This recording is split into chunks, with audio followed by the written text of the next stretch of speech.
Bienvenue, je reviens pour la suite, pour poursuivre l'idée sur la religion et pourquoi j'ai quitté le label Témoin de Jéhovah. Juste avant, je vais faire un rectificatif sur les dates, je me suis un peu emmêlé les pinceaux. La Covid, ça a été la crise du Covid-19, c'était dans les années 2021, 2020-2021, voilà. Dans la précédente vidéo, j'ai parlé de 2001, c'est trop, vous avez compris, c'était trop en avance. Donc c'est 2020-2021 que j'ai commencé à avoir des doutes sur cette religion par l'incitation au vaccin, par ces informations médicales qui, soi-disant, nous rapportaient pour nous encourager à nous faire vacciner après le déconfinement et l'interdiction d'étudier la Bible en groupe restreint. Voilà, dans les années 2020-2021.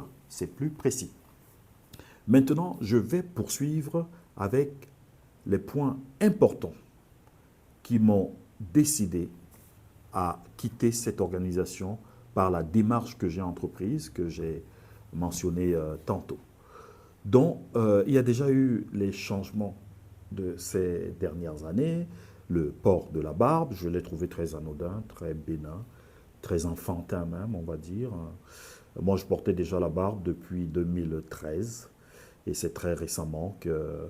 Donc, en fait, j'ai toujours eu une liberté de penser.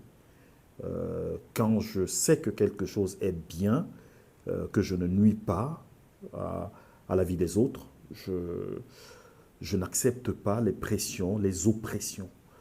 Donc, depuis 2013, je portais la barbe pour des raisons un peu de santé, de esthétique aussi, parce que je trouvais ça beau. Et voilà, donc ça m'a paru juste amusant qu'on dise aux gens, vous pouvez laisser pousser la barbe. Et c'était encore plus rigolo de voir que des gens qui n'auraient jamais eu le courage de laisser la barbe ont pu laisser la barbe. Certains se sont essayés, se sont rasés.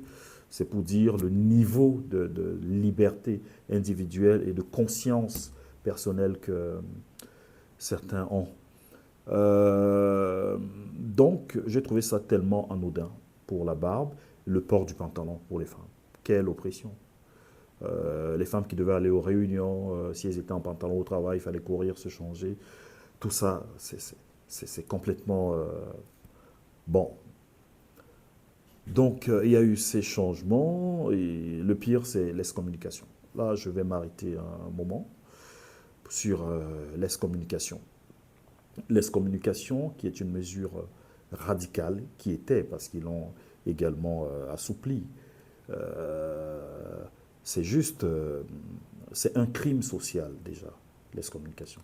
Un crime psychologique et un crime social. C'est clair, je vais le détailler et vous allez me comprendre. Couper une personne de sa famille parce qu'il a commis un péché, alors que tous les hommes sont pécheurs, je vais revenir sur cette notion de péché que les témoins de Jéhovah n'ont pas du tout compris. Voilà. Donc, l'excommunication, comme je l'ai dit, c'est un crime social et un crime psychologique. En 2015, oui, comme je vous l'ai dit dans mon dossier, mon casier judiciaire des témoins de Jéhovah, j'ai été excommunié pour des raisons, j'ai suivi la démarche, c'est moi qui suis venu voir les pasteurs, les anciens, pour leur faire part de ma conduite, et j'ai accepté cette mesure disciplinaire. Mais après ça, j'ai compris que c'était l'enfer. J'ai vécu l'enfer. Parce que des gens qui te disent que ta famille, tu trouves ta famille au sein des églises, des témoins de Jéhovah, ce sont tes amis, ce sont tes frères. Et oui, il y a une solidarité, mais cette solidarité, elle est conditionnée par l'endoctrinement et par l'obéissance aveugle. Donc, je me retrouve je suis seul en France en ce moment. Je n'ai pas ma famille en France, je ne suis pas encore marié. Et en 2015, qu'est-ce qui m'arrive? Je perds ma maman, la personne que j'avais le plus cher au monde. J'ai mon père encore, l'une des deux personnes que j'avais le plus cher au monde. Je perds ma maman en 2015. Et je suis également diagnostiqué d'une maladie chronique en 2015. J'aurais pu penser que c'est la punition de Dieu. Et ils peuvent te le faire croire. D'ailleurs, on te dit que tu es mort spirituellement. Tu ne comptes plus sur Dieu. On ne peut pas prier pour toi parce que tu es excommunié. Je me demande quel Dieu ils servent. Je vais revenir également sur leur notion de Dieu. Donc, je me retrouve seul. Les témoins de Jéhovah qui étaient censés être les adeptes de cette église, témoins de Jéhovah qui étaient censés être mes frères, mes sœurs, mes amis, je ne peux m'adresser à personne parce que je suis coupé de tout lien. Je me retrouve seul à pleurer ma mère dans un appartement. Heureusement pour moi, comme je vous ai dit tantôt pour la barre, j'ai une liberté de penser. Je n'adhère pas complètement aux idées englobantes. À l'université, j'ai eu des amis qui me sont encore chers, que je garde encore aujourd'hui, des femmes matures, mariées, je peux dire leur nom là, Patricia, qui est une amie chère à mon cœur, nous sommes toujours amis. On s'est connus à l'université, elle est athée et elle a des croyances. C'est ce que les chrétiens oublient souvent. Croire ne signifie pas seulement croire en un Dieu créateur. Il y a de multiples croyances. Patricia est athée et elle croit en la vie, elle croit aux hommes, elle croit au bien. En fait, elle pratique la religion du bien. Elle fait le bien pour le bien. Pas le bien pour plaire à un Dieu, pour avoir la vie éternelle. Non. Donc, il y a mon amie Patricia athée qui est venue et une autre amie commune à nous, je peux dire son nom aussi, Yamina, c'est un prénom. Yamina, qui est française musulmane. Ces deux amies qui sont venues dans mon appartement, qui se sont assises sur mon canapé, je me rappelle encore comme si c'était hier, mon canapé couleur abricot, et qui ont pleuré ma mère avec moi. Parce que j'étais excommunié, que j'étais un banni, que j'étais un malpropre, que j'étais un rejeté de Dieu, soi-disant. Je n'avais pas le droit à la compassion. Je ne pouvais pas appeler l'ancien membre témoin de Jéhovah. Vous imaginez la souffrance psychologique, la souffrance sociale, les angoisses que cela m'a causé. Et ce n'est pas tout. Il faut dire que quand tu es excommunié pour revenir, c'est un chemin de croix. C'est le chemin de croix de Jésus que tu fais. Parce que tu dois venir aux réunions, prouver que tu veux regagner cette confiance, mais la confiance de qui? De Dieu ou des hommes? Mais des hommes. Donc j'ai fait ce travail-là. Et à chaque fois que je venais à la salle du royaume, j'avais des angoisses, des tremblements qui me prenaient tout le corps. Je suis un homme courageux, pour ceux qui me connaissent. Je ne recule devant rien.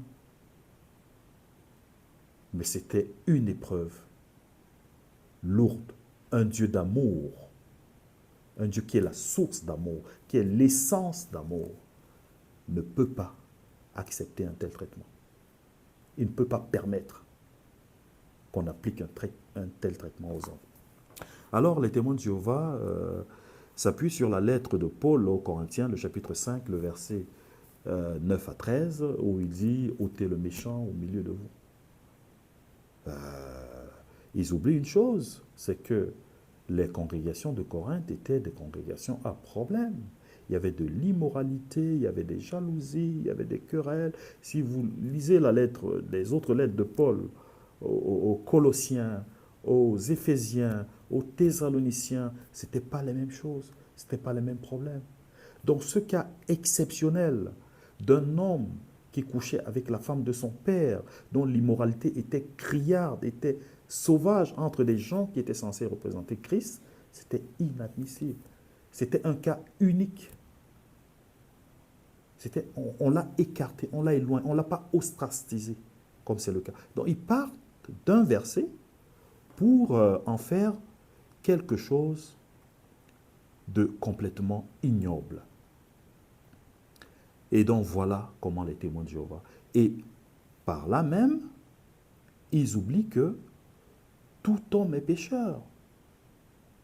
que tout homme a une nature méchante, corrompue, trompeuse, désespérément mauvaise. Jérémie, le livre de Jérémie, chapitre 17, le verset 9, l'affirme. Dont les responsables ecclésiastiques sont les premiers corrompus, les premiers désespérément mauvais, qui doivent bénéficier de la grâce de Jésus, de ce sacrifice qu'il a donné pour tout. Là, je parle à ceux qui s'y connaissent, qui ont une forme de croyance, qui croient en Christ. Je respecte bien sûr ceux qui ne croient pas en la venue de Jésus sur terre, à son sacrifice, mais je le dis, je m'adresse également aux croyants qui pensent qu'ils sont meilleurs que les autres.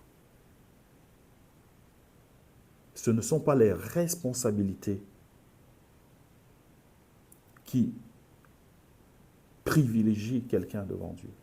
C'est le sacrifice, le sang de Jésus. Et ça, ils l'ont tout fait d'oublier. Ils l'ont tout fait d'oublier. Et comme Jacques le dit également, la lettre de Jacques, le chapitre 2, le verset 10, il suffit qu'un homme désobéisse à un seul commandement de la loi. Il se rend coupable à l'égard de tous. Donc il n'y a pas de petits mensonges, il n'y a pas de gros mensonges, il n'y a pas de petits vols, il n'y a pas de gros vols. Un mensonge, c'est un mensonge. Comme tous les mensonges que fabrique la société Tour de Garde. Ça prouve à quel point l'homme est une réelle pourriture. Que sans le sacrifice de Christ, sa mort pour tous les hommes, aucun homme ne peut entrer en communion, en relation avec Dieu, espérer être un fils de Dieu. C'est Jésus qui ouvre cette voie-là. Je vais revenir aux années 2000, que je ne me trompe pas, 2020, 2021. Je me suis efforcé, je suis revenu aux réunions, j'ai changé d'assemblée, je me suis senti bien, je suis revenu dans une ancienne assemblée. C'était une catastrophe. J'avais compris le système de cette église, les pressions psychologiques invisibles, la même mise de certaines personnes qui tiennent les ficelles, c'était juste ignoble. Que des gens au nom, et il faut savoir que chez les témoins de Jéhovah, il y a encore des privilèges. Il y a des privilégiés. On est privilégié quand on prêche beaucoup, quand on fait semblant d'être bien tenu, d'avoir une bonne conduite, quand on donne des réponses bien stéréotypées qui correspondent au dogmatisme, aux idées qui doivent être entendues. Là, on est privilégié. Et qui vous donne ces privilèges? Le seul privilège que tous les hommes ont, c'est de profiter de la grâce de Jésus par le moyen de son sacrifice, au même niveau. Jésus n'a privilégié personne. Personne. Même lorsqu'on est venu lui demander des faveurs, ses disciples. Vous vous souvenez? Un des fils de Zébédée qui a demandé à avoir une place importante dans son royaume. Personne n'a une place importante dans son royaume. Donc ensuite, j'ai pris du recul à partir des années 2024. J'ai été dégoûté de la Bible, de tout ce rabâchage, ce dogmatisme, ces confusions. Hein. Ma loyauté personnelle s'est trouvée confrontée à la loyauté de ce groupe. Je ne voyais même plus de loyauté dans ce groupe. Je me trouvais plus loyal que ce mécanisme, cette fabrique d'idées. Je me suis efforcé quand même d'y aller quelquefois pour voir ce que je pouvais en tirer. Mais j'y sortais vide, rien. Rien de plus. Du rabâchage, des répétitions. Quand on dit d'étudier, c'est de faire des liens avec des idées qui viennent de 2, voire 3 ou plusieurs mondes différents. On ne peut pas vivre en silo, dans une cage d'acier, se contenter de ce qui se passe dans cette cage et dire qu'on connaît. Non, on ne connaît pas. Et les témoins de Jéhovah prennent la Bible comme un livre de réponses où il y a toutes les réponses. Ah oui, là, si vous posez une question à n'importe, il va se faire le plaisir de répondre à votre question. La Bible ne répond pas aux questions. Elle pose des questions. Donc, je me suis mis à étudier, à chercher, à magasiner sur la religion. Et je suis allé voir les Mormons. Je suis allé jusqu'à voir les Mormons, rencontrer les Mormons. J'ai le livre des Mormons. Les Mormons lisent la Bible, bien sûr, mais ils ont leur livre, le livre des Mormons, qui a été écrit par un Mormon, le premier Mormon, le prophète. Leur premier prophète s'appelait Joseph Smith. Donc, ce livre aurait été une prophétie scellée qui a été remis à Mormon pour un peuple particulier, qui est le peuple de Mormon, avec 11 témoins qui attestent que oui, c'est bien la parole de Dieu, que c'est bien un message qui vient de Jésus, ainsi de suite, ainsi de suite. Donc, en approchant les Mormons, je me suis rendu compte que c'est comme une version des témoins de Jéhovah, encore en plus rigide. Les Mormons ne boivent pas du café, du thé, du vin.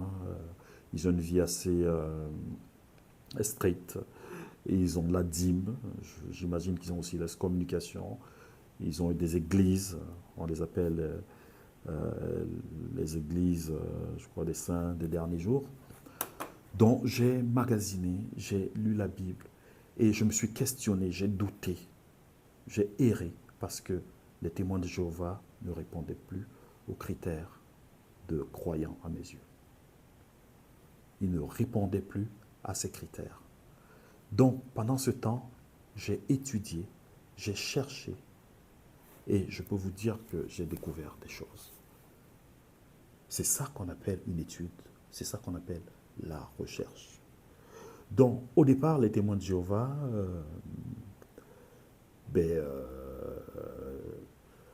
celui qui l'a créé, Charles Taze Russell, il a fait plusieurs églises. Hein. Il était adventiste, il était presbytérien avant de créer sa propre église qu'on appelait au départ les témoins de Jéhovah.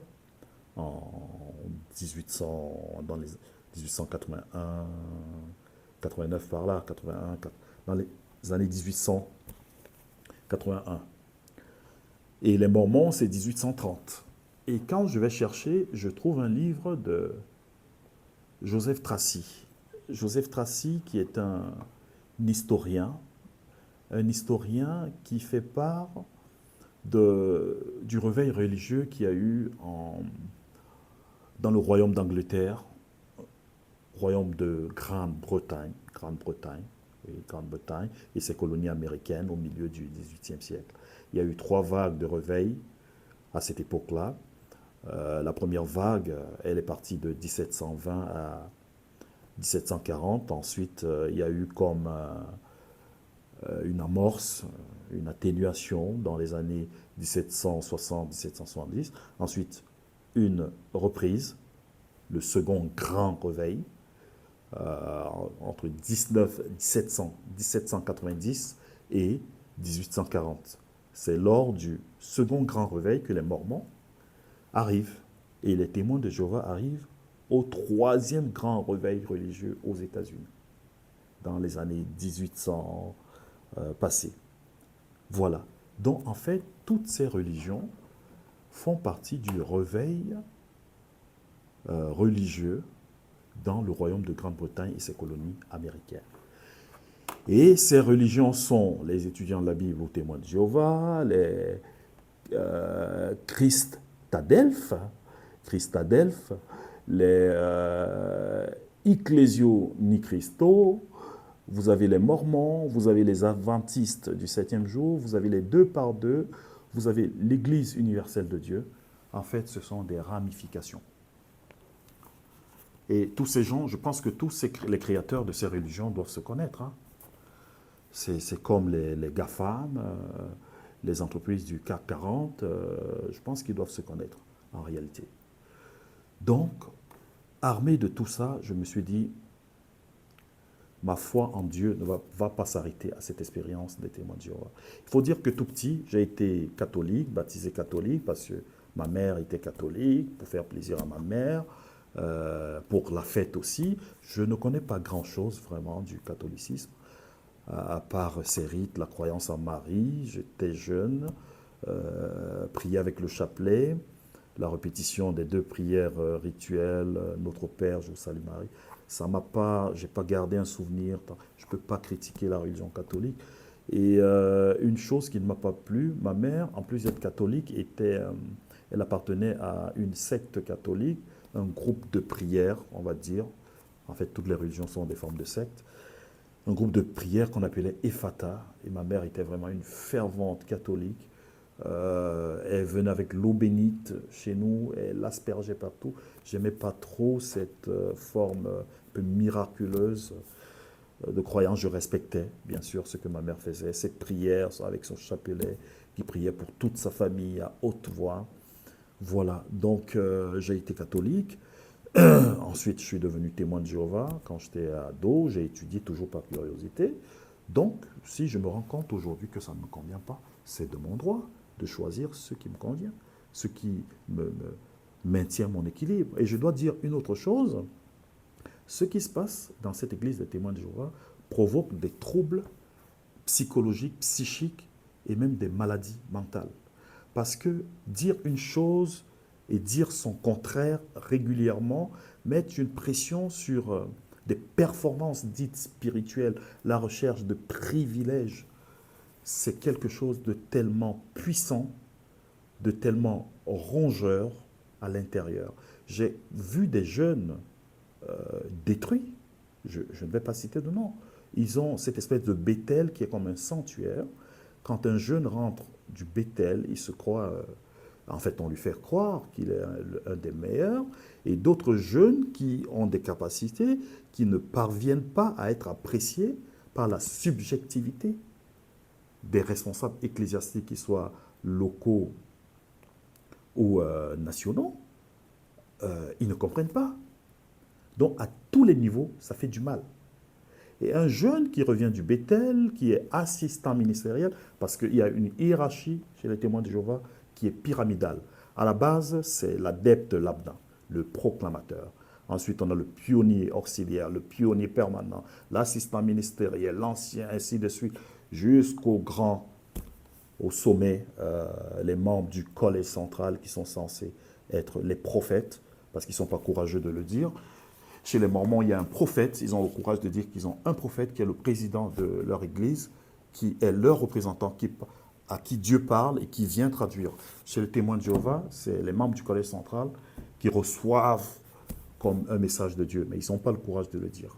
Et c'est eux qui ont l'exclusivité de l'interprétation des Écritures. Voilà, donc j'ai vu des jeunes revenir là du Bethel, tout zélés, on donne des responsabilités, des prières, parce qu'il faut savoir que même pour prier chez les témoins de Jéhovah, moi j'ai jamais prié dans une salle publique, parce que vu ma tête, j'ai l'air d'un dur à cuire et qui est libre de penser. Or, ça ne veut rien dire. Ça veut dire que ces gens vous coupent l'accès à Dieu. Ce sacrifice de sang versé par Jésus pour accéder au trône de Dieu, où tout chrétien est, à partir du moment où Jésus est mort pour nous, est enfant de Dieu. Votre enfant n'a pas à demander la permission pour venir vous voir. Il vient vous voir directement. Or, chez les témoins de Jéhovah, il y a des barrières, il y a des étapes à franchir, d'où je n'ai jamais prié. Donc, ces jeunes-là qui sont encensés, dès qu'ils font une petite erreur d'un homme, de jeunesse, d'un péché, ils sont rétrogradés. Ils perdent tous leurs privilèges. Et imaginez-vous, quelqu'un qui a été au sommet qu'on rabat psychologiquement, où il va prendre les ressources. Il y en a qui disparaissent dans la nature. C'est tellement violent. Donc, le témoin de Jéhovah ne reconnaît même pas la place de Jésus. Je vais revenir là, dans la troisième vidéo sur les fondamentaux, les croyances théologiques des témoins de Jéhovah, qui sont éloignées des Écritures. Donc, je me suis mis à étudier la Bible, vraiment. Et mon départ au Canada m'a vraiment aidé parce que j'ai rencontré un ami qui est devenu un ami, qui étudie la théologie, qui lit les Écritures et qui m'a permis de découvrir cet auteur. C.S. Lewis, Les fondements du christianisme. C.S. Lewis est un chrétien anglican. Les anglicanes, c'est l'église d'Angleterre qui s'est coupée de l'église de Rome. Et ce livre est lu par tous ceux qui se disent chrétiens, toutes les églises, les protestants, les catholiques, les anglicans, tous ceux qui veulent suivre Christ. C'est du b.a.-ba du christianisme. C'est les fondamentaux. Suivre Christ, on ne s'auto-proclame pas chrétien, c'est les autres qui nous désignent chrétiens. À Antioche, quand on a appelé les apôtres pour la première fois chrétiens, c'est les gens de l'extérieur qui ont dit, ceux-là, ils étaient avec Christ, parce qu'ils faisaient comme Christ. Donc, C.S. Lewis, ici montre très simplement comment suivre Christ. L'homme est pécheur par nature. C'est le péché de Christ. C'est la mort de Christ qui vient nous racheter de nos péchés et qui nous donne la possibilité de devenir enfant de Dieu. À partir du moment où on est enfant de Dieu, on reçoit l'Esprit de Dieu. Et c'est cet Esprit de Dieu qui nous guide, c'est sa puissance qui nous aide à avancer. Sans cela, on ne l'est pas. Mais si des gens proportionnent cet esprit, cette puissance que Dieu vous donne, qui vous barre l'accès, vous n'êtes plus chrétien. C'est-à-dire qu'ils gardent ce privilège pour certains. Vous êtes juste là pour accompagner, pour les aider à tirer gloire. Une gloire qui ne leur revient pas. Donc, j'ai étudié la Bible et je me suis absorbé dans ces choses. J'ai découvert la parole de Dieu d'une façon simple, les Écritures, les Évangiles, d'une façon simple. Quand Jésus est mort sur la croix, sur le poteau, voilà, il pinaille encore. Chez les témoins de Jéhovah, Jésus est mort sur un poteau. Mais peu importe qu'il soit mort sur une croix, sur un poteau, il est mort sur du bois. Qu'est-ce que vous en faites de cette mort, de ce sacrifice? Quand il est mort, à son dernier souffle, le temple, le rideau du temple, du très saint, entre le saint et le très saint, s'est déchiré. Symboliquement, vous savez ce que ça veut dire? Ça signifie que l'accès au très saint était ouvert à tous. Avant, il y avait un prêtre qui officiait, à qui on venait donner des animaux, qui faisait le sacrifice pour faire propitiation pour les péchés du peuple devant Dieu. Aujourd'hui, il n'y a plus ça. Un membre du collège central n'est pas un prêtre. Il est un croyant comme vous. Il dirige juste administrativement la religion, l'institution. Il n'a pas prise sur votre foi. Il ne vous dicte pas la foi. Les Écritures, il ne les connaît pas mieux que vous. Il n'a pas plus d'Esprit Saint que vous. C'est dire à quel niveau d'aveuglement on installe les adeptes. Au point où vous avancez au pas. On ne réfléchit plus. On agit par réflexe, par habitude, par automatisme. Donc j'ai arrêté cet automatisme pendant 1 an. J'ai pris du recul, du souffle. Et je peux vous dire que ça fait du bien. Et j'ai découvert d'autres auteurs. Raphaël Charrier, Vivre pour Jésus. C'est chaque jour. Connaissez-vous quelqu'un qui a un fan, quelqu'un qui l'admire? Récemment, j'ai suivi un balado d'un Français qui a écrit sur Arnold Schwarzenegger, ou plutôt, je crois, Rambo, Rocky Rambo. Il est fan. Il a écumé la vie de Rambo.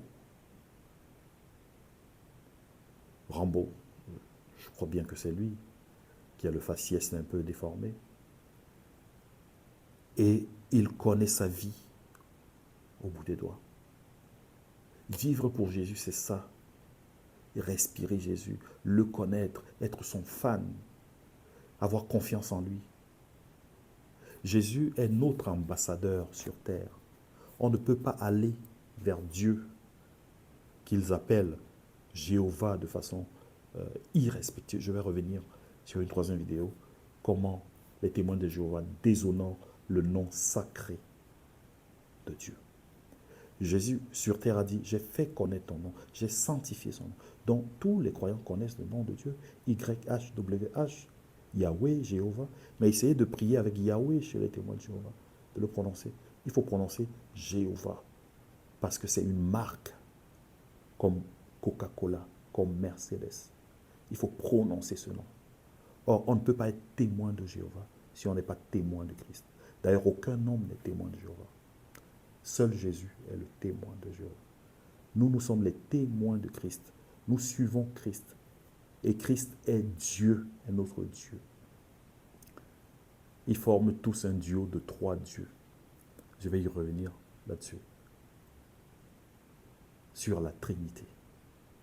Donc j'ai lu Charrier, qui est lui protestant, qui est pasteur protestant, ancien drogué, une vie immorale, il n'en a pas honte, il lutte avec tous les jours. C'est ça, une personne qui suit Christ. Ce n'est pas quelqu'un qui se montre sous son meilleur jour, qui ne fait pas voir ses erreurs, qui les cache, qui les camoufle, qui traque celles des autres. C'est ça, suivre Jésus. Donc, j'ai magasiné, comme on dit à Québec, j'ai magasiné sur la religion. Et j'ai également lu Jacques Ellul. Jacques Ellul, un Français qui a été sociologue, protestant aussi, qui nous parle du christianisme. Jacques Ellul, il y a beaucoup d'histoires du christianisme, de la religion catholique. On accuse beaucoup la religion catholique d'avoir accepté les guerres, mais il montre ici par quel processus. Il ne défend pas la religion catholique. Il expose. Les catholiques sont partis, c'est à partir des traités, des discussions, des synodes, qu'ils ont été obligés d'accepter les guerres pour se défendre, parce que le catholique en tant que tel, ce n'est pas un soldat. Si vous donnez une arme à un catholique lambda, il ne va rien faire de cette arme. Mais ils sont obligés de cautionner, d'accepter que leur nation aille en guerre. Voilà, mais c'est passé par des processus, par des discussions, par des étapes évolutives. Et il cite, je crois, les témoins de Jéhovah une fois pour l'objection de conscience. Il félicite les témoins de Jéhovah. Oui, les témoins de Jéhovah ont été les premiers à faire objection de conscience, à refuser d'aller se battre en guerre pour tuer les autres humains, leurs prochains, tout simplement. Mais il développe aussi une idée sur le principe. Il dit, oui, c'est très bien de ne pas faire la guerre, de ne pas aller prendre une arme. Mais celui qui a de la haine, qui fabrique des mensonges, qui pousse les autres au suicide, à la mort, est pire que celui qui prend des armes pour aller tuer. Et celui qui applique un principe de la Bible de façon rigide, le principe, il fait mal. Il blesse, le sang coule à l'intérieur. On ne voit pas le sang, mais il coule à l'intérieur. Donc les témoins de Jéhovah, qu'ils se vendent d'un côté, qui ne font pas la guerre, c'est très bien, mais d'un autre côté, qui détruisent la vie des gens à l'intérieur, qui les poussent également au suicide. Je vais revenir sur cette question avec l'affaire du sang. Vous comprendrez qu'il y a un problème, et même beaucoup de problèmes. Donc, le recul d'un an, le silence, la méditation, la lecture m'a aidé. Et un autre livre d'Ellul, Présence dans le monde, Présence au monde moderne de Jacques Ellul. Également, il nous montre comment le chrétien, bien qu'il ne fasse pas partie du monde, qu'il est mis à part dans le monde, il est quand même obligé de participer aux affaires du monde. Mais sa position doit être cependant radicale, bien tranchée, ne pas confondre sa position derrière Christ et celle des intérêts de ce monde. Et tous citent des Écritures. Hein. Il faut savoir que Jacques Ellul était un laïc protestant qui avait l'autorisation d'officier. Il a vécu à Bordeaux. Aujourd'hui, ses écrits ressortent par son fils. Donc, c'est des gens qui connaissent bien les Écritures de façon théologique, Parce qu'il faut savoir qu'on n'étudie pas la Bible, on étudie la Bible comme toute autre science, hein, comme tout autre livre. Il y a des méthodes, il y a des manières. On ne peut pas être autodidacte comme les témoins de Jéhovah qui ont été des étudiants de la Bible, qui restent en vase clos, qui n'expérimentent pas leurs croyances, qui ne les confrontent pas à la critique avec d'autres pour dire qu'ils sont chrétiens. Voilà. Donc, cette deuxième partie, je viens de développer les différents changements chez les témoins de Jéhovah qui m'ont fait capoter, comme on dit à Québec, qui m'ont fait complètement capoter, qui m'ont permis de prendre mes distances et de me reconstruire une vie chrétienne, une vraie vie chrétienne. Je reviens dans une troisième et dernière vidéo, je l'espère. Le sujet est vaste, il est important. Je vous remercie et je vous dis à tout à l'heure.